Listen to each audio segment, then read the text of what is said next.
हिंदुस्तानी भाषा अकादमी वर्ष 2015 में अपनी स्थापना के साथ ही निरंतर अथक प्रयासों के साथ भारतीय भाषाओं के संरक्षण एवं संवर्धन के कार्य में समर्पित है। अकादमी के अध्यक्ष श्री सुधाकर पाठक जी के नेतृत्व में अकादमी की कार्यकारी के सभी सदस्य पूर्ण मनोयोग से एक उद्देश्य समग्र उद्देश्य के भाव के साथ सतत रूप से संलग्न हैं। हिंदी सहित समस्त भारतीय भाषाओं को यथोचित स्थान और पहचान दिलाने के वृहद कार्य में भाषा के अनेक विद्वानों के विचारों से जनमानस को जागरूक करने के कार्य में अकादमी निरंतर समर्पित है। तो हिंदुस्तानी भाषा अकादमी को बहुत बहुत बधाई, उनका हार्दिक अभिनंदन कि उन्होंने जो कुछ हमने सोचा वो उन्होंने मूर्त रूप में करके दिखाया। भारत ही नहीं, अनेक अन्य देशों में भी हिंदी को पुष्पित और पल्लवित करने के विशाल प्रयास में अकादमी हर सीमाओं को पार कर हिंदी और सहोदरी भाषाओं की सेवा कार्य में समर्पित है। भारतीय भाषाओं की विविधताओं के बीच एकता अखंडता स्थापित करते हुए शिक्षकों और शिक्षार्थियों के बीच मातृभाषा के प्रति प्रेम और समर्पण का सम्मान करते हुए अकादमी जड़ों से भाषा को सींचने का कार्य कर रही है।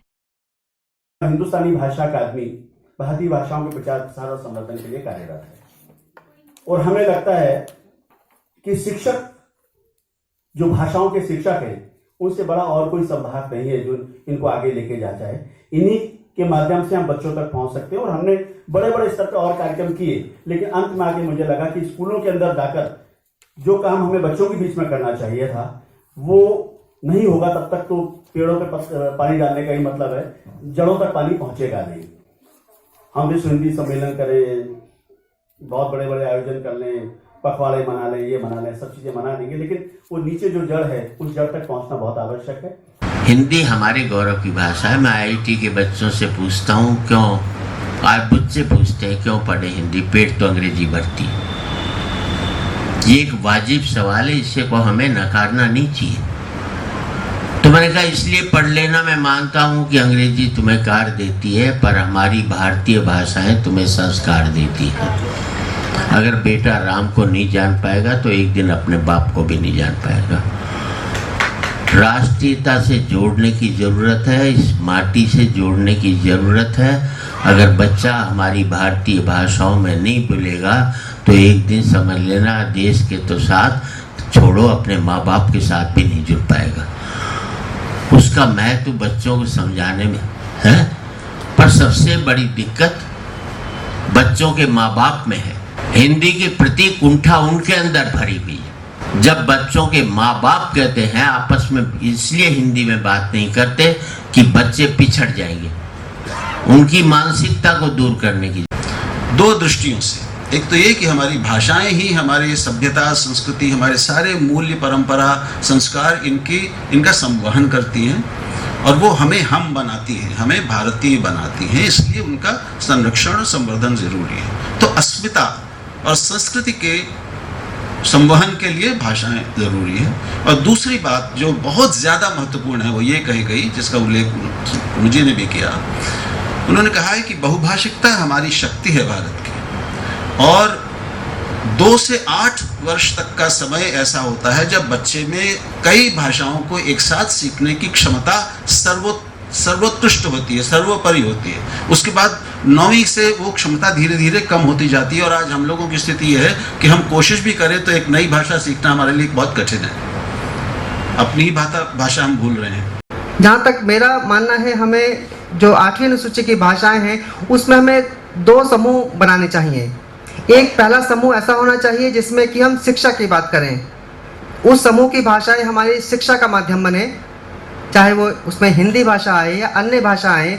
और दूसरा जो समूह बने वो उन भाषाओं को संवर्धन का, उन भाषाओं के जो संस्कार है, उन भाषाओं के जो संस्कृति है, उन भाषाओं की जो परंपरा है उनका संवर्धन करे।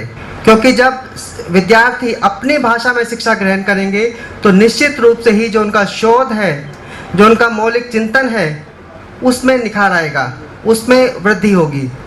और जब हम किसी दूसरी भाषा में पढ़ाई करते हैं और चिंतन करने के लिए किसी अन्य भाषा का प्रयोग करते हैं तो कहीं ना कहीं गुणवत्ता प्रभावित होती है। हम मौलिक चिंतन से, मौलिक शोध से हम दूर होते जाते हैं। नई शिक्षा नीति के अंतर्गत भाषाओं की क्या स्थिति है, और जब ये नई शिक्षा नीति में भाषाओं की स्थिति को लेकर के चिंतन और मनन हुआ होगा, तो उसके पीछे की क्या पृष्ठभूमि रही और उसके पीछे का विजन क्या था, उसके पीछे क्या दृष्टिकोण था, ये देखने की जरूरत है। अगर आप देखें, उसको पढ़ें ध्यान से, बहुत लंबे पृष्ठ हैं संदर्भ में, तो उसमें 2-3 वाक्यों पर मेरी दृष्टि जाती है और जिसका दुख मंच से व्यक्त किया जा चुका है। अंग्रेजी की सत्ता और अपनी भाषाओं का स्वाभिमान। इसमें साफ साफ कहा गया है कि अंग्रेजी की सत्ता को कम करना है और हिंदी और हमारी भारतीय भाषाओं का जो खोया हुआ स्वाभिमान है, उसका सम्मान है, वो वापस आना चाहिए। कहीं ये दृष्टि है और इसको लेकर के हम लोग हमेशा चिंतित होते रहे, जो हिंदी के प्रति निष्ठा रखते हैं और हिंदी के संवर्धन और संरक्षण से जुड़े हुए लोग हैं। हिंदी के पास संख्या बल है और हमेशा कहा जाता है कि हिंदी बोलने वाले इतने लोग हैं, अंग्रेजी बोलने वाले इतने लोग नहीं हैं, लेकिन हिंदी के पास संख्या बल होने के बावजूद उसके पास जो तेज होना चाहिए, जो निर्भीकता होनी चाहिए, जो आत्मविश्वास होना चाहिए, जो स्वाभिमान होना चाहिए, वो नहीं है। हर भारतीय के दिल में मातृभाषा के प्रति गर्व और सम्मान हो, अपनी भाषा में संवाद करने का पूर्ण आत्मविश्वास हो। संपूर्ण राष्ट्र में इस चेतना का संचार करने के लिए हिंदुस्तानी भाषा अकादमी समय समय पर विविध स्तरों पर भाषा को समर्पित विविध कार्यक्रमों के आयोजन करती रहती है।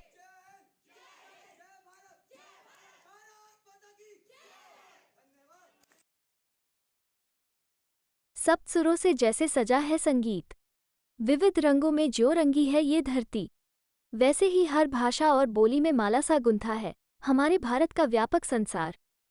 हम सब मिलकर करते एक भारत श्रेष्ठ भारत का निर्माण। भारत की इसी मधुर विविधता को एक कड़ी में पिरोने के विशाल कार्य में योगदान देने के लिए निरंतर तत्पर है हिंदुस्तानी भाषा अकादमी।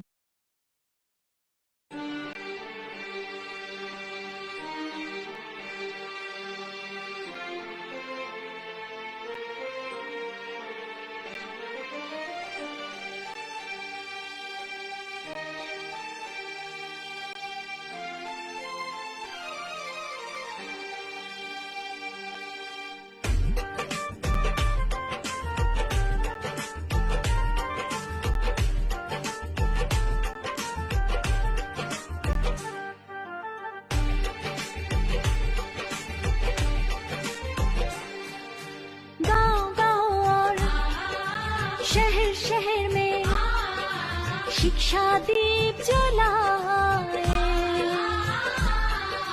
हिंदुस्तानी भाषा अकादमी से आओ जुड़ जाए।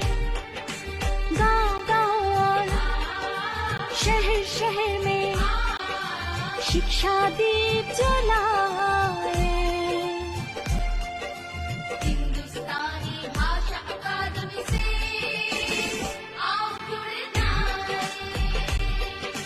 हिंदुस्तानी भाषा अकादमी से